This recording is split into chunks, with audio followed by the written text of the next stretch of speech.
Coming up next on NewsDepth, a train carrying hazardous materials derails in Ohio. Rescue efforts continue after an earthquake in Turkey. Anna talks highs and lows in Ohio weather. And an art student discovers his voice as a painter. NewsDepth is now.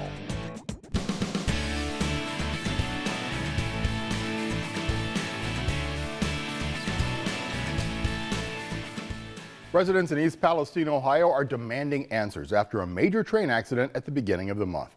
Hello, everybody. I'm Rick Jackson. Thank you for joining us. It has been nearly 3 weeks now since a Norfolk Southern train carrying hazardous materials derailed in East Palestine and sparked a days-long blaze. Derailed is when a train accidentally leaves the tracks. Officials say the air is safe, but an odor has lingered. They say the water is safe, but thousands of fish ended up dead. In a packed community meeting last week, residents aired their frustration. But the Norfolk Southern Corporation, the transportation company which owns the railway and is responsible for cleaning up the site, didn't show up. Jason Carroll was there and has details. Everybody that came here expects a hell of a lot more than what we're getting right now. Frustration, anger, and unanswered questions in East Palestine, Ohio. Are my kids safe? Are the people safe? Is the future of this community safe? The mayor leading the meeting, at times speaking through a bullhorn to answer questions from distressed residents, still worried about returning to their homes, despite evacuation orders being lifted last week. The railroad did us wrong. So far, they've worked with us and they're fixing it. But if that stops, I will guarantee you I will be the first one in line to fight that. Officials trying to answer the community's questions. That evacuation zone has been determined by the Department of Transportation and other subject matter experts based on previous incidents. Everybody satisfied with my answer? As many residents are demanding more testing of air, water, and soil. We're not going to let them stop the testing until you're satisfied. That's when the testing stops. Not present at this community meeting, Norfolk Southern Railroad. No, Norfolk Southern didn't show up. They didn't feel it was safe. In the 11th hour, the company that owns the train that derailed sent a statement saying, unfortunately, after consulting with community leaders, we have become increasingly concerned about the growing physical threat to our employees. Okay, well, if you're afraid that somebody from Palestine is going to hurt your employees, what exactly did you do to us? You feel the anger and frustration. I'm scared for my family. I'm scared from my town. I grew up here. I'm related to 50% of them. Cleanup efforts are underway. The governor telling residents Wednesday the municipal water is safe to drink. His statement comes after new test results from the State Environmental Protection Agency found no detection of contaminants. Officials say the toxic spill was largely contained the day after the derailment and that tests have shown the air quality is safe. They are still suggesting those with private wells get their water tested. I need help, and I'll do whatever it takes to make this right. Thank you, Jason. The Environmental Protection Agency has said the public deserves transparency and promised to hold the company accountable. EPA Administrator Michael Regan has also asked that anyone experiencing adverse symptoms, including their pets, seek medical attention. I'm very clear when I say as long as it takes. We will go through this process with the citizens of East Palestine for as long as it takes. The federal government will be here for as long as it takes. Now we head to the Middle East, where a magnitude 7.8 earthquake struck in Turkey and Syria on February 6th. More than 40,000 people have lost their lives, and rescue missions still continue. The United Nations has pledged $1 billion in relief operations. Helicopters have to be used to complete supply runs and for search and rescue. Sanjay Gupta had a look at these efforts, as well as the medical help that's being provided to people on the ground. The skies over Turkey are continuously pierced with the sound of helicopter blades, still performing crucial search and rescue, but also delivering people and goods to places hard to access and now near isolated from the rest of the world, like Antakya in Hatay province. Look what the earthquake did in just minutes here. So many buildings razed to the ground. More than 8 days later, too many people still going without even basic supplies. Donations continue to pour in from all over the world. To give you an idea, they have things like baby formula. These are safety hard hats over here. These are the types of things that are coming in. Over here you have bread. So they have all sorts of dry foods that are coming in. These are donations that are coming from individuals, things like blankets and warm clothes. And really, just as far as the eye can see, there's all sorts of supplies that are now trying to get from this airstrip to the people who desperately need them. Over and over again, spontaneous supply lines like this one form, and within minutes, dozens and dozens of tents are loaded onto the helicopter. Today's mission: to provide cover and protection in Hatay, a province that has lost both. From the sky, it is easy to see why they are so necessary. A group of men can be seen waiting earnestly for their temporary new homes. They quickly unload the helicopter, struggling against the whir of the blades, which never stop. So they've just unloaded the tents here in Hatay. This is one of the hardest hit areas in the quake zone.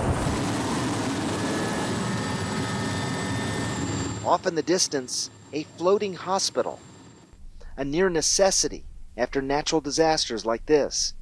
After all, as with most other buildings, the hospitals often don't survive either. These hospital ships provide immediate beds and operating rooms like this one, where 37-year-old Mehmet received an operation on his leg after falling 2 stories during the earthquake. Even a maternity ward. Yes, tragically, more than 40,000 people have died, but there has also been new life here. A beautiful baby girl. Another benefit, the captain tells me: unlike the field hospitals on firm ground, these hospital ships in the water are relatively protected from the numerous aftershocks that continuously devastated the land. For now, the ground is quiet, but the skies are loud, and that is good, as this part of the world slowly, surely finds its footing. Thank you, Sanjay. Now, back in the U.S., many regions have been hit by snowstorms this season. Colorado collected 27 inches of snow last week. Arizona measured 18 inches of the white stuff. But of course, winter happens every year, and cities have snow removal plans in place. But what happens when the snowfall is higher than average? In Alaska, the city of Anchorage may just have to let snow sit in neighborhoods because they will not have a place to haul it. Getting Anchorage's record snow off the streets has been an ongoing challenge for that city. Lauren Maxwell has the scoop. To say Anchorage snow sites have been well used this winter is an understatement. Space is at a premium for sure. Record snow means 3 of the municipality's 8 snow storage sites are now at or beyond capacity. And the others are filling up fast. The city says that could force some tough decisions if more snow comes our way. We're pushing it. We are, depending on how much more snow, there may be some snow. We will have to make the decision to let snow sit in neighborhoods or stack it up in neighborhoods because we simply will not have a place to haul it. Even without fresh snow, the city is still working to remove old snow in some parts of town that neighbors say has been there since December. It's pretty low maintenance around here, I'd say. To make room for it all, there's a plan to expand in one direction. So at this point, the only way to add extra space is to go up. Correct. Is that right? Correct. We have met our boundaries, and now it's time to go vertical. The city is working on pushing up snow, breaking up snow, and adding what will be layers of ice so that trucks can drive further up the piles. At the same time, they're crossing their fingers that we don't get a fresh load of snow on top of it all. Thank you, Lauren, and stay warm out there. Here in Ohio, we've heard folks say if you don't like the weather, just wait around, it's bound to change. That's because the Buckeye State experiences the full spectrum of weather extremes, everything from blizzards to heat waves. Up next, No Ohio correspondent Anna Huntsman tells us about some of the most memorable weather events in Ohio.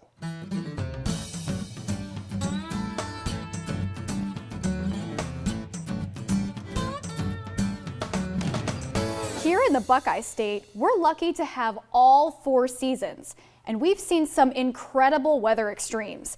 Ohio and the rest of the United States began officially recording temperatures and weather patterns in 1870, when the National Weather Service was established.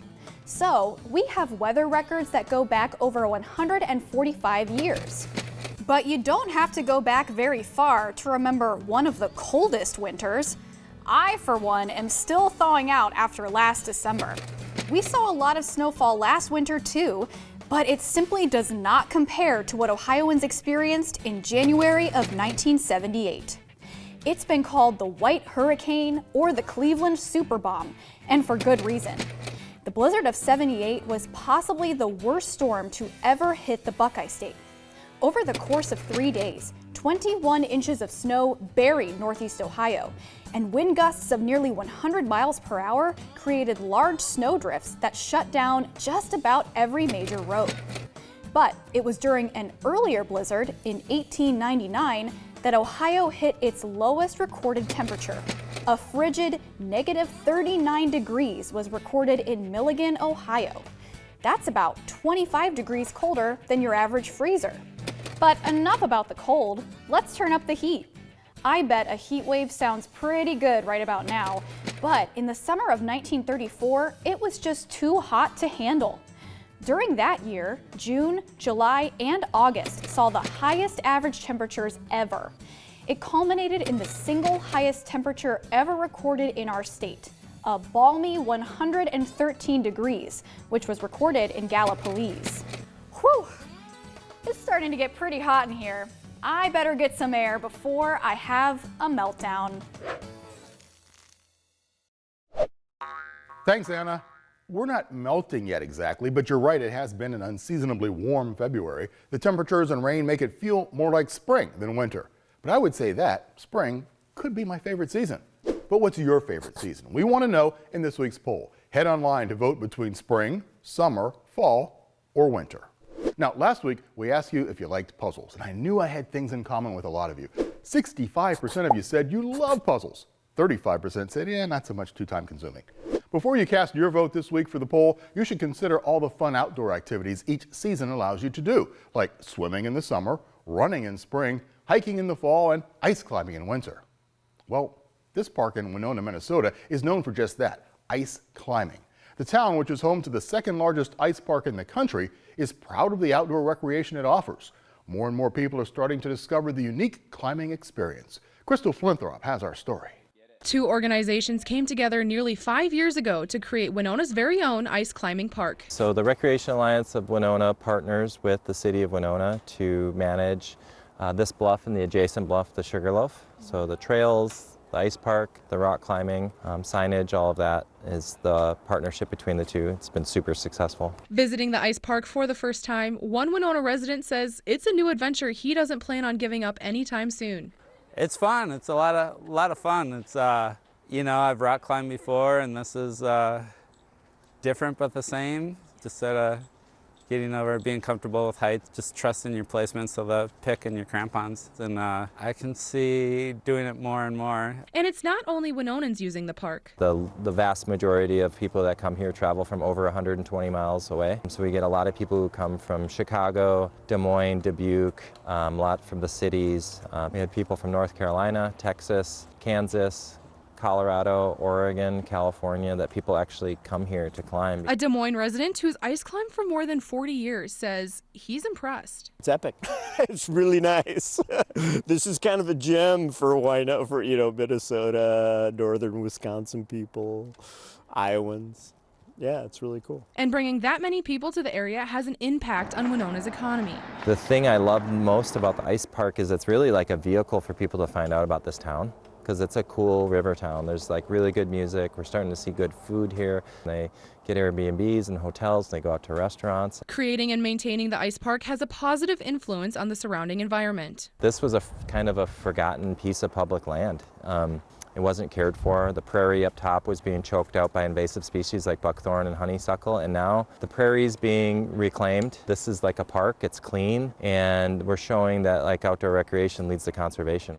Now, if climbing isn't your sport, how about calisthenics? Calisthenics is a type of workout that uses your body and gravity to build strength. 102-year-old Jean Bailey stretches her muscles and exercises her body every day, thanks to the workout class she leads at her assisted living center. Reporter Melissa Fry learns a few new stretches by sitting in on Jean's class. 5, 6. Jean Bailey is all business. 7, 8, 9. As she leads this class, It's a half an hour exercise that does your whole body. Jean doesn't just talk the talk. If you do anything, do it right. At 102, she walks the walk. I just think it's so important to keep your body busy as well as your mind. And it's very important to keep your mind occupied. 4 times a week, she coaches her neighbors at Elk Ridge Assisted Living Center in Elkhorn.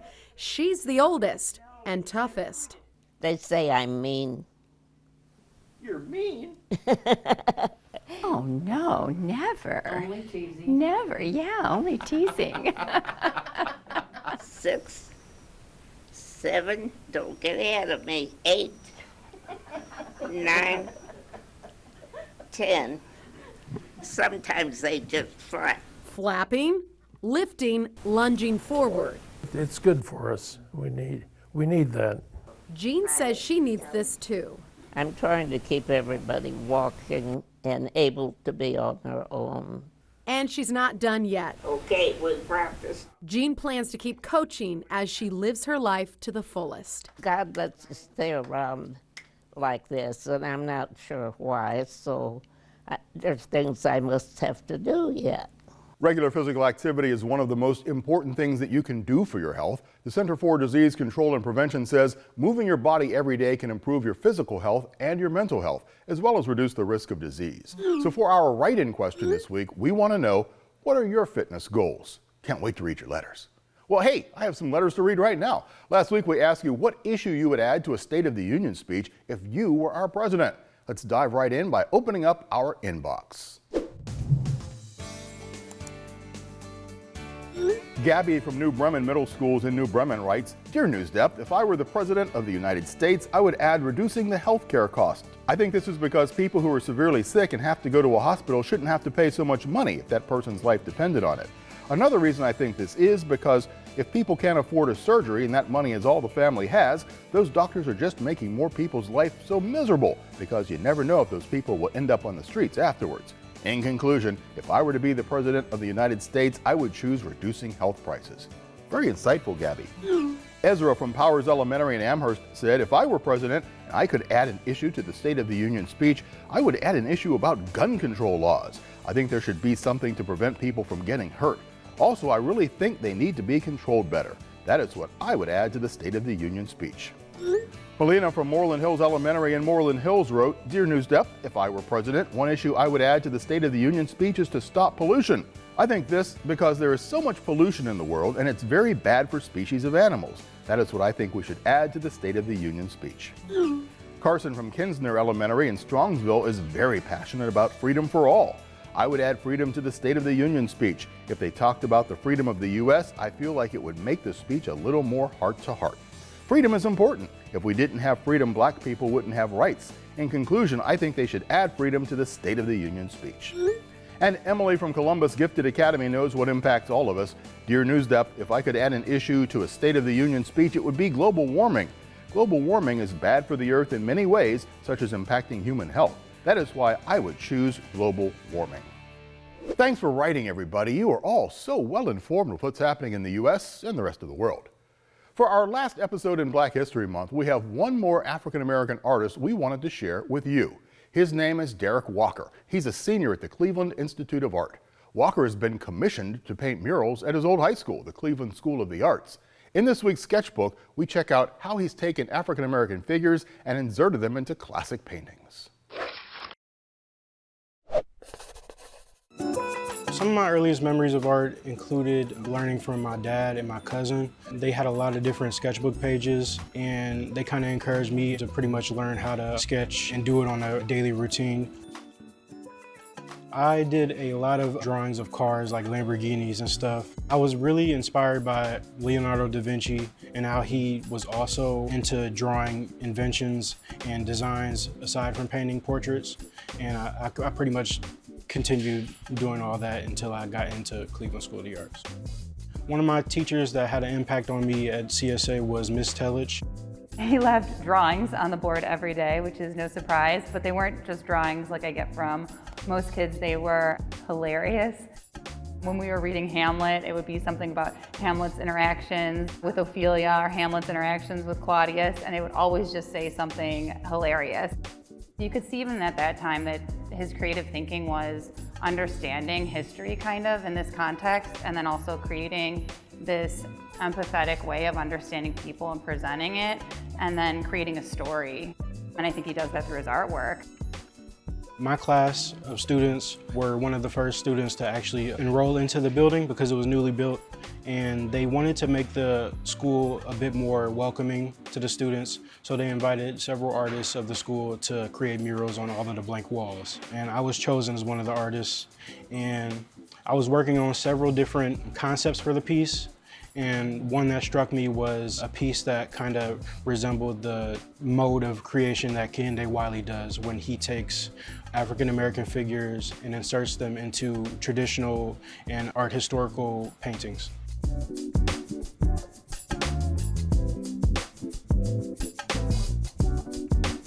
At the beginning of the mural is from A Girl with a Pearl Earring by Johannes Vermeer, which notoriously features a very white woman, and he repainted it with an African American. So in the same way that I saw him reinvent or take history and context and tell his own story through it, you know, he made a giant mural in Cleveland School of the Arts cafeteria.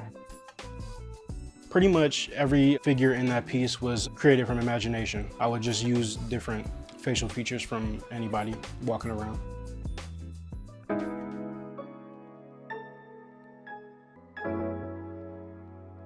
So for my BFA, I'm exploring ideas of commuting in Cleveland. Commuting, as far as like taking the bus or walking from place to place, is something that I do pretty much every night. Transportation is a big reality for him, and I think it's kind of amazing how he transforms it into something to make work about. I really like the different visual elements I see at night where buildings are kind of illuminated, but the sky is pitch black, so it's all these different glowing elements. For my piece titled Late Bus, I wanted to make a painting about a bus being better for it to be late than early. And a figure is looking at his watch, no bus is in sight, and several other figures are in the background just exploring the night. I think now he's telling his own story. He's finding what interests him, and he's understanding through his own eyes why it's important, and he's communicating that through his art, and he's communicating it to a wider audience. So this is my final year at CIA, so I'm going to possibly take up like an art directing job or a creative directing job and maybe grad school. And on the side, I'll be doing a studio practice, so I'll still be painting. You know, I expect that he's going to do extraordinarily well. Like, I think that we're going to be hearing about him for a very long time.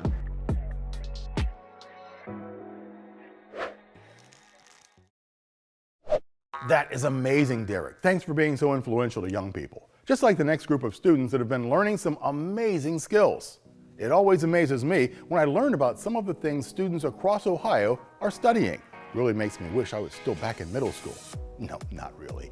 Okay, this week's A+ award winners are a great example of something I wish I did have the opportunity to learn about and take part in.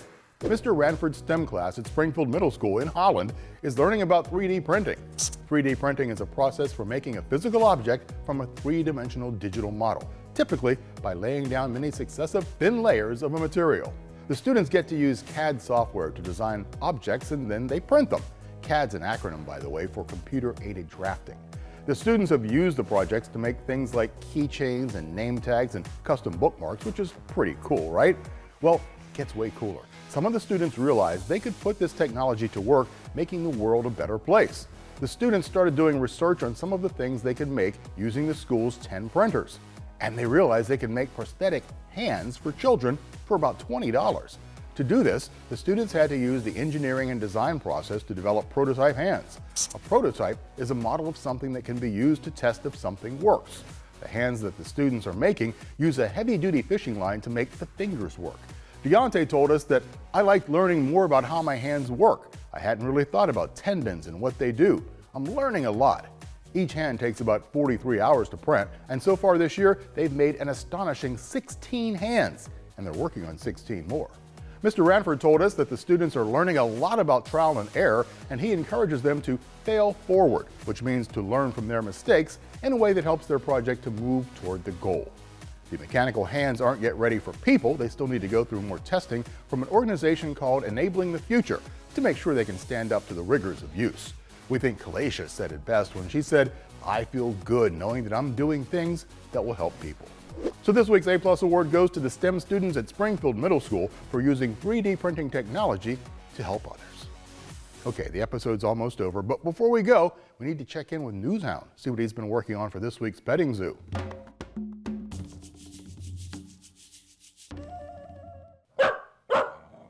Hey Hound, out for a walk? You must be getting your steps in after watching some of the stories we had earlier. So what'd you find this week? Oh, a dog library where you can share toys and treats. Well, to meet the dog who inspired this neighborhood project, click the petting zoo button on our website. And thank you, Hound. Well, that's it for today. I'm off for my walk as well. Gotta stay active, you know. But don't forget, we always want to hear from you, and there are plenty of ways to stay in touch with us. You can write to us. We're at 1375 Euclid Avenue in Cleveland, Ohio. Our zip code here is 44115. You can email us at newsdepth@ideastream.org, or you can tweet us. Our handle is @NewsDepthOhio. Thanks for joining us. I'm Rick Jackson. We'll see you right back here next week.